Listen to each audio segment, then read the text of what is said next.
Hello, welcome to GamerGhosts as we start this collaboration with Marlbsmann to upgrade the Super Video Arcade Sears Intellivision to the most awesome, capable Intellivision there is.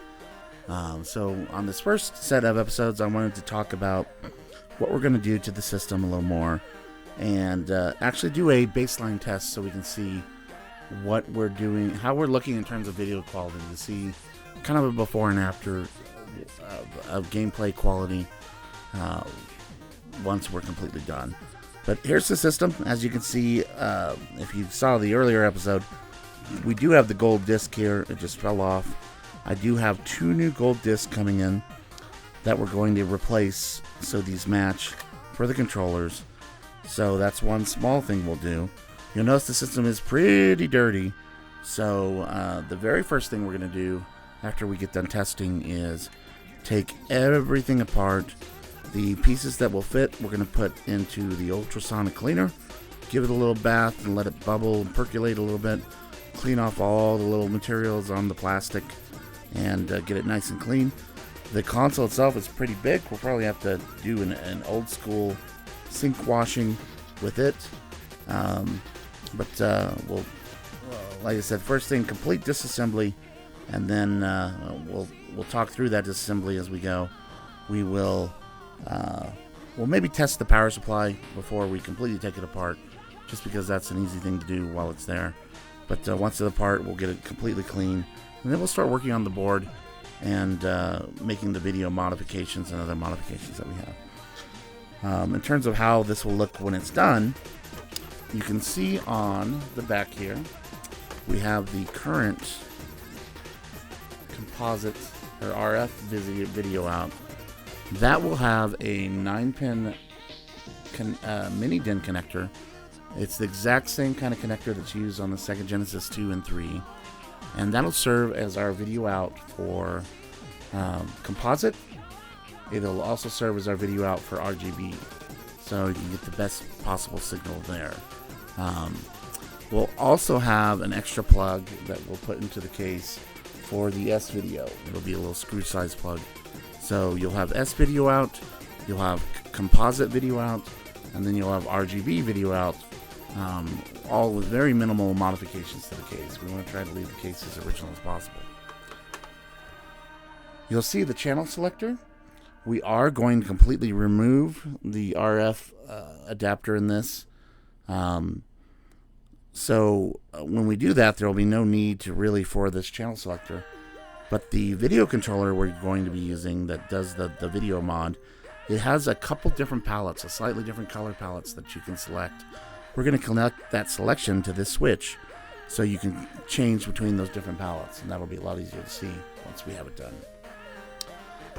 And aside from that, we do already have the best option in terms of controllers. The Sears has the nice DB9 connectors that go straight in. The connectors for the Model 2 are also just like this, but they're a little more challenging because they go way into the system. These are just a little easier to get to and work with.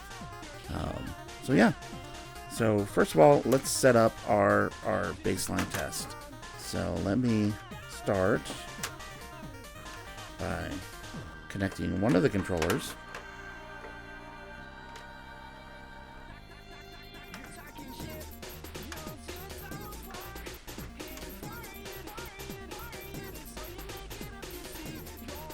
Okay. I am now going to take my power and connect it to power. And go ahead and connect the other controller here. We can do a quick diagnostic test using a test card. Alright, I'm going to start by using my favorite game, which is Astro Smash. So, Astro Smash.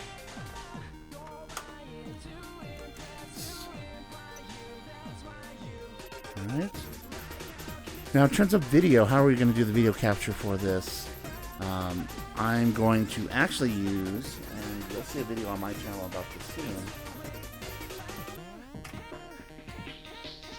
the contemporary research, get this back up here, 232 ATSC Plus. You can pick these up on eBay for maybe $50 to $60 to way more than that, depending on which of the ATSC models you get. But this essentially just takes a RF signal and converts it to HDMI, and it'll upscale it up to 1080i, 720p, 480p. So if you have any of the second generation consoles, this is an excellent way just to test quickly and easily, or even use it as your daily driver if you did not want to make any internal modifications. We are actually going to be making some of the top of the line video changes and connections, so we'll be talking about that. Something else you might do when you're first testing, it'll probably, your console generally will come with a game selector switch that has game and console on it. The easy way to work with these is if you get these little kits. These kits will come usually with a RCA connected video cable, and then this little adapter, and that little adapter has an RCA adapter on one side and a coax connection on the other side, and it just allows you to easily here connect to our RF adapter, and then just plug in our RCA, and then on the other side we're going to connect to the RF adapter on the Intellivision.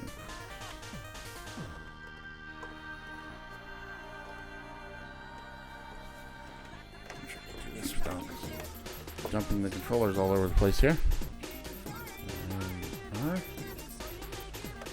Okay, we are now ready to test.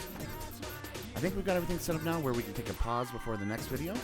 Thanks for joining, and join us next time on Intellivision Sundays with GamerGhosts Dad and Marlbsmann. Thank you.